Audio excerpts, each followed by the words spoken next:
Kenapa? Sekarang kan kau dah ada Adam. So, kalau nak dibandingkan Adam dengan Pak Ustaz tu, mestilah kau akan pilih Adam kan? No lah, aku baru je jumpa dia. Aku pun tak pasti. Aku rasa aku tak ada kot rasa macam cinta dengan dia. Cuma suka tu memanglah suka. Sebab dia baik, dia caring, loving and dia gentleman. But no love yet. Dia bukan masa aku rasa dengan Eddie dulu. Pak Ustaz, love. Yang tu lagi kronik, babe. Love-hate relationship. Tapi kalau kau kat tempat aku kan, kau rasa kau pilih siapa? Kalau aku,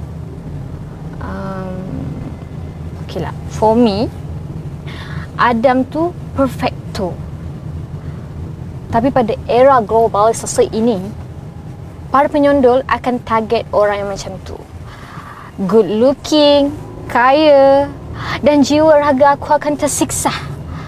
So, aku akan pilih Pak Ustaz. Sebab kau cakap yang Pak Ustaz tu tak pandai perempuan. Selamat! Kau jangan confident sangat, babe. Tengok-tengok ustaz tu yang lagi ligat, lagi parah daripada yang dah terang-terang buaya. Betul juga.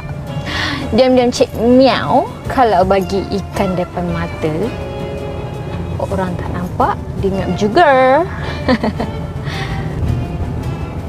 Exactly, we never know.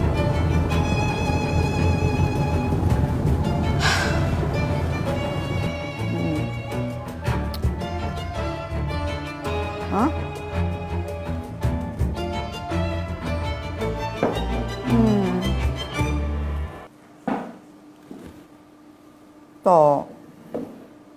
Tak respon pun ya.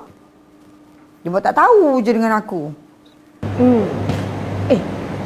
Aku rasa kan dia mesti ada boyfriend kot. Yelah, budak yang handsome tu. Ish, jangan buat hal Ha. Ni, Ja, takkan tak ada cara lain ke untuk kau nak lembutkan hati dia? Kau mesti tahu kan, tu anak kau.